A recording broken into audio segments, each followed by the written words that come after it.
अस्सलाम वालेकुम जी। शगुफ्ता बीबी है। मेरे 3 बच्चे ने। मैं घरां विच काम करनी आ ते सफाई दे विच काम करके मियाँ मेरा रोड़ी कुटदा है।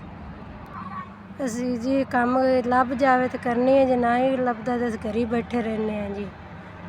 एक टाइम लभदी कोई नहीं।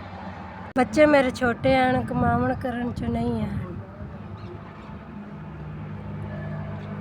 साडा निज़ाम नहीं चलदा जी। 200 100 देंदे ने जी। निज़ाम साडा नहीं चलदा हैगा जी। सारा दिन काम करके 100 150 देंदे हैं ते घर निज़ाम नहीं चलदा हैगा। मियाँ मेरा जी बुढ़ा हैगा ते दिहाड़ी रखदा ही नहीं जी, ते मजदूर कोई नहीं करदा काम कार।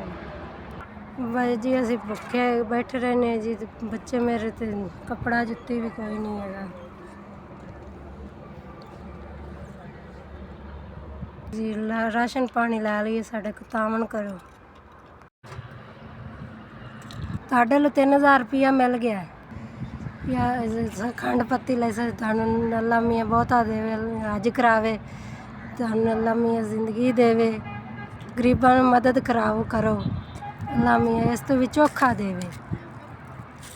3000 मिल गया जी। तुहानूं हज करावे अल्लाह मियाँ, तुहाडे बच्चेआं नूं तंदरुस्ती देवे, रोज़ियां च बरकतां पावे।